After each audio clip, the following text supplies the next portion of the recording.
Class. Today we're going to start chapter 11, which is how genes are controlled. So the last couple weeks we have been covering what a chromosome is, the different parts of genes that actually maybe turn on a disease or turn off a disease. So today we're going to talk about how those genes are actually controlled within our bodies as animals and also within bacteria. So let's go over some of the main concepts or big ideas of chapter 11. So we're going to talk about the control of gene expression. So how genes are expressed, whether they're highly expressed, kind of expressed in the middle, or expressed not at all, and the different mechanisms that kind of turn genes on and off. Okay, we're going to talk about cloning, which is really interesting, right? So the cloning of plants and animals. Cloning of plants has been going on for so long.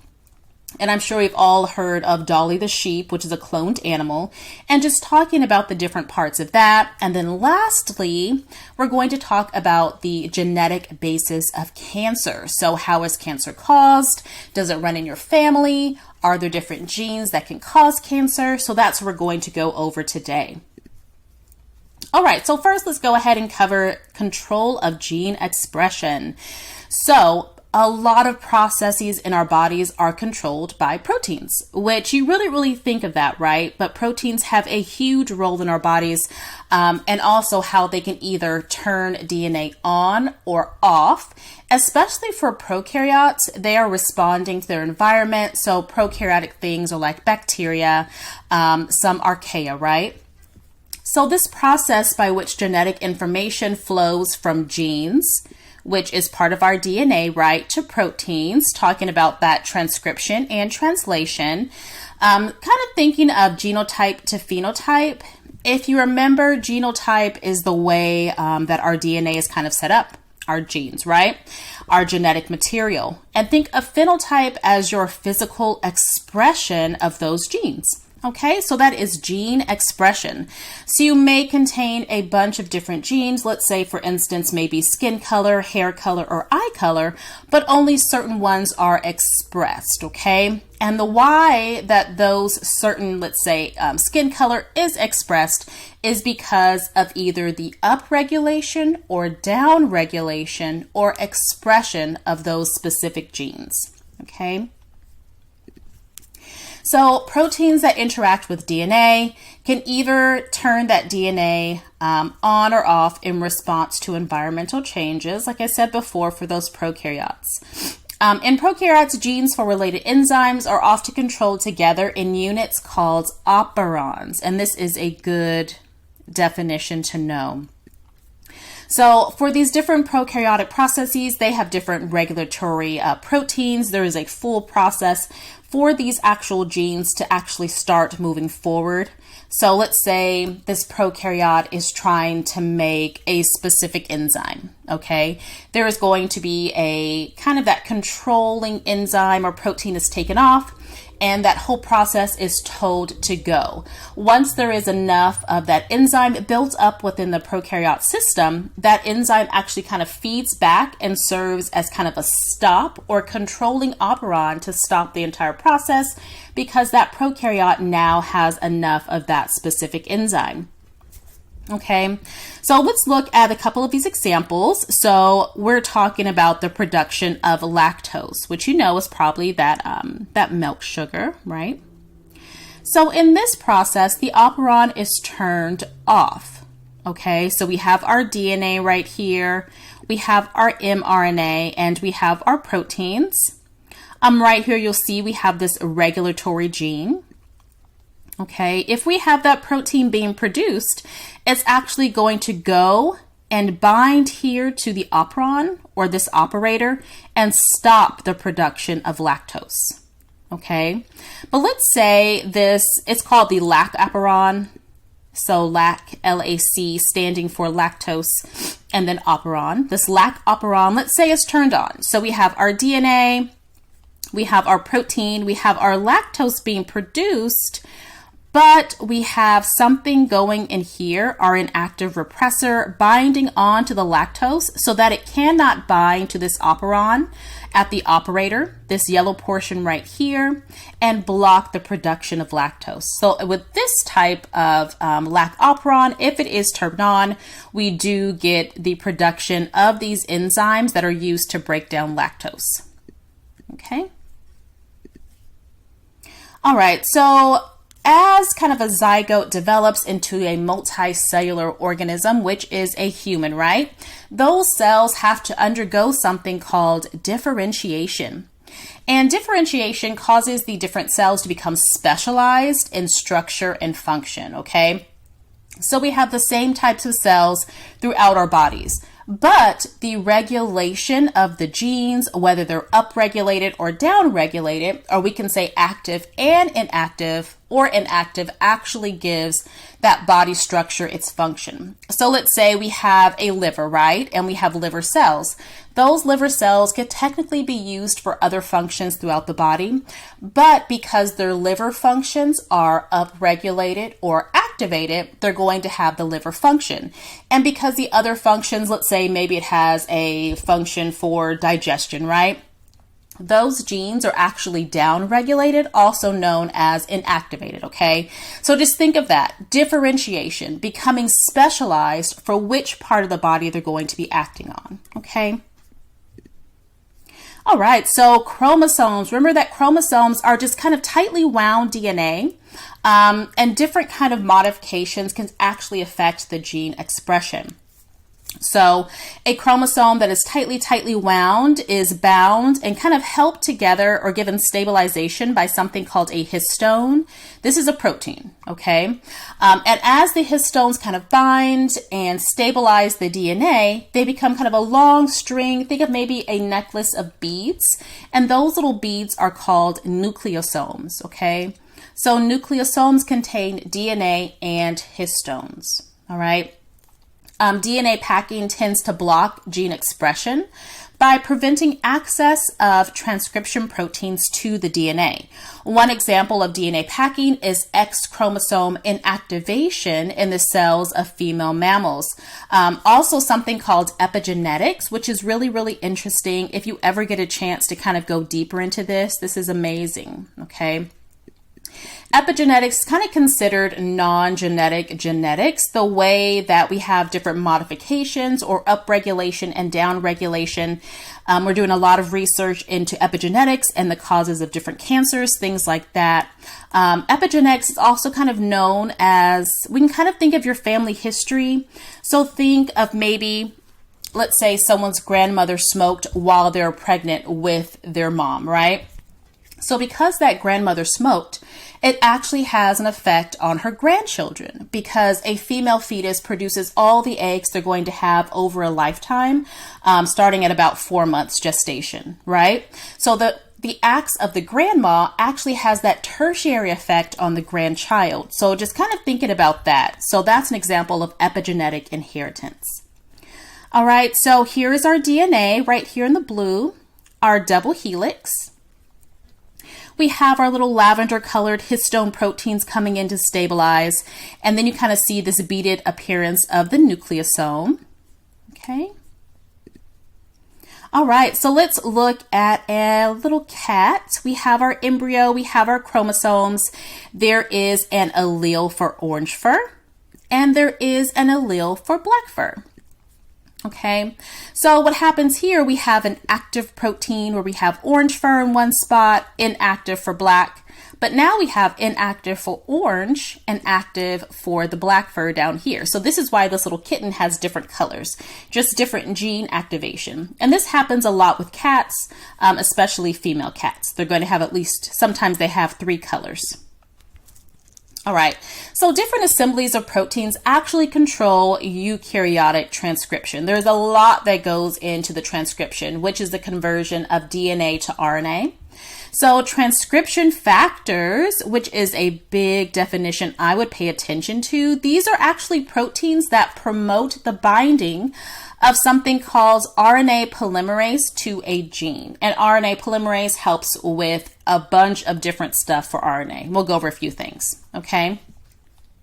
So eukaryotic RNA can be spliced in more than one way. So after transcription, there's something called alternative RNA splicing that can generate 2 or more types of mRNA from the same transcript.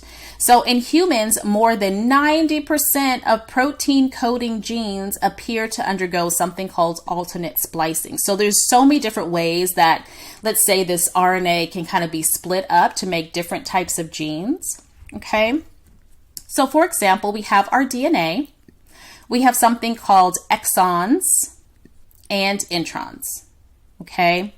So the exons, the introns are actually spliced out or kind of cut out, and these exons are, we can say, spliced together or kind of stuck together. Okay, so now we have this RNA transcript. You see we kind of brought down the different genes, and then RNA splicing, so just dividing these different RNAs in random places, and that would give us kind of different modifications for our genes. Okay.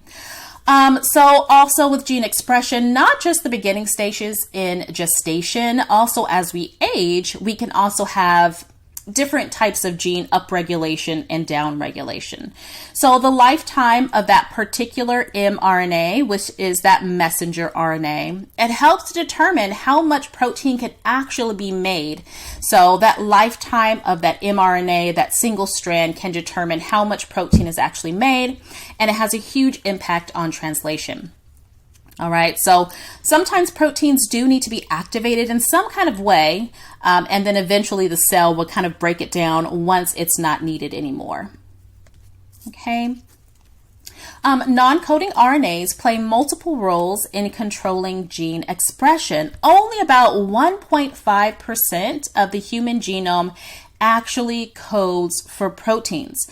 And then another kind of small part codes for ribosomal RNA and then also transfer RNA. So scientists are really curious as to what the other part of the human genome codes for. So we have a lot of these non-protein coding RNAs. So these can actually have a big effect on gene expression. So there are some called small single-stranded RNA molecules, also called microRNAs. And let's take a look at those. Okay. So first off, we have a protein. We have our microRNA binding here, where we get a microRNA protein complex. We have a target mRNA with the sequence complementary to the entire length of the miRNA, or we can have this target mRNA with a partially complementary sequence. If we only have the partial complementary sequence, we're going to get a big stop sign, right? We can't really get translation. We need that whole sequence. But if there is that full sequence available, like right here on the left, we can go ahead and go through translation. We get our proteins or genes made, and then that mRNA is actually degraded. Okay, so gene regulation can actually be kind of composed or completed in also the nucleus and the cytoplasm of the cell. So taking a look here, I know it's kind of small. If you could also pull this up in your e-text or your textbook itself, just the different ways that the gene regulation can happen. So right here in the purple, this is the nucleus. Remember, the nucleus is the kind of control center of the cell, right? This is where the DNA, the RNA, the mRNA, they're all kind of packaged here, right? And then this orange part, this is the cytoplasm. Okay, so looking here. And just looking at the different ways that a gene can be regulated, whether it's here inside the nucleus or whether it's taking place outside the nucleus. Okay. So there are a kind of a pathway of RNAs and proteins produced in an embryo that control the development of an animal from a fertilized egg. So something called a homeotic gene is a master control gene, and it regulates groups of other genes that determine the different anatomy parts of the body, such as which body parts will develop where in a fly. Okay, so you kind of see a lot of mutations with that one. All right, so scientists can use various techniques to study how genes work together. We have something called nucleic acid hybridization, which allows researchers to identify cells in which a target gene is expressed, and then something called a DNA microarray. And this gathers data about which genes are turned on or off in a particular cell. So really, really fascinating. All right, so now let's talk about signal transduction. So how signals are sent along different pathways to kind of send messages and receive responses within the cell. All right, so between most of our cells, we have something called cell-to-cell signaling. And this helps to coordinate cellular activities. A lot of times proteins are responsible for this. They are the senders, kind of receivers and messengers between cells. Most times it is going to be something binding, a signaling molecule binding to that receptor protein in the plasma membrane, okay? And that starts kind of a long pathway of information being sent from that receptor through the plasma membrane to a particular part of the cell. All right, let's take a look at that, okay? So let's say we have our signaling cell. It's sending out this little green signaling molecule. It's going to bind to that receptor protein on the outside of the plasma membrane. And because that signaling molecule binds to the receptor, it's going to send this signal down through the cell. And this is called the signal transduction pathway, the way by which signals are sent from the opposite cell down through the cell to have an effect. Typically, it's going to have some type of effect on DNA and RNA production. All right, and it's either going to upregulate transcription and translation or downregulate it or stop it. Okay. All right, so next let's talk about the cloning of plants and animals. So a clone, I'm sure you've heard of this before. It's an organism created by asexual reproduction. And because it is asexual, this means that it's going to be genetically identical to just a single parent, right? So think of mitosis, something kind of just budding off. Because there's no kind of mix up, random assortment, right? We're going to get those identical parts to one parent. Any cell capable of producing every kind of specialized cell in an organism is something called totipotent. Regeneration is the regrowth of lost body parts. And you might see this a lot, let's say like in a starfish, you can cut the leg off and it grows back. Let's say, for instance, even in ourselves, in human livers, we're able to live with just a little piece of liver if you get a liver transplant and it kind of regenerates itself. Okay. Just kind of looking at the process of cloning, taking the carrot, cloning the single cell, and actually getting a exact clone of that parent carrot. Okay, so another way, this is how they cloned Dolly the sheep back in the day. I forget what year it was, maybe 97. Don't quote me on that. Okay, and they made a whole new sheep, but I think she died because she had a bunch of diseases. All right, so there's something that's very controversial, the cloning or using embryonic stem cells. Okay, so either you can save these, if you do have children, you can actually save some of these embryonic stem cells in the cord blood, but it is controversial whether scientists should be using these embryonic stem cells or not. And the why they're used is because they can actually become any type of cell within the human body, and that's really important for maybe organ transplants.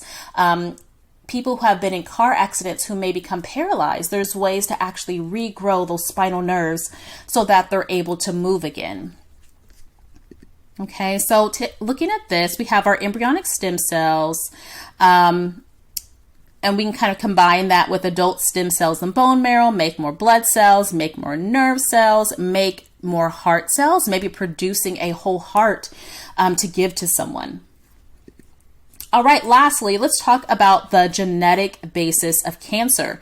So cancer is defined as the uncontrolled proliferation of cells. So think of initially when people get cancer, they might have a palpable tumor, and that's that uncontrolled growth, that initial growth. And then those cancerous cells can kind of break off and get into the bloodstream, get into the lymph nodes, and that's when it gets really, really serious. All right, so cancer cells, they're typically dividing uncontrollably. And this is a result of mutations in certain control genes for the cell cycle. So a mutation can change a proto-oncogene, which is a normal cell, of course, that controls cell division, into something called an oncogene. And this just causes undivided division of those cells. There's also something called tumor suppressor genes that we have along our cell cycle, but if there is a mutation that does affect that tumor suppressor gene, they can also be mutated to become genes that lead to cancer, because there's nothing to stop the cell cycle and nothing to stop mitosis from occurring over and over again without any kind of regulation. Okay, so let's say, for instance, we have this tumor suppressor gene and we have this normal growth inhibiting protein. The cell division is under control, right? We're fine. But if we do have a mutated tumor suppressor gene, we have a defective non-functioning protein and cell division is not controlled. So let's take a look at colon cancer. So you have your colon wall. The first thing that happens, maybe this oncogene is activated by some type of something in the environment, or it could be genetic, it could be anything. It could be diet and lifestyle. So first off, we get increased cell division. That tumor suppressor gene is then inactivated, and that person grows a polyp, which is kind of that benign tumor. So if anyone here has heard of maybe a colonoscopy before, this is what they're looking for. They kind of insert the tube up into the colon, look out for any kind of abnormal growths or polyps just to make sure there's no cancer visible. Lastly, we see a second tumor suppressor gene is inactivated. Now we get the growth of something called a malignant tumor. So benign versus malignant. Benign is usually determined to not be too dangerous. They can be mutated, though, to become malignant. But malignant are the types of cancers that can actually spread throughout the body and lead to more dangerous types of cancer. All right, lastly, so faulty proteins can interfere with normal signal transduction pathways, right? So because these signal transduction pathways typically lead to transcription and translation, so producing more proteins that actually influence the cell cycle. So this is why these genes are mutated or kind of affected so often with the proto-oncogenes and tumor suppressor genes. That is why we get kind of just this whole pathway, this whole signal transduction pathway being affected. All right, so that is the end of the Chapter 11 lecture. Let me know if you have any questions.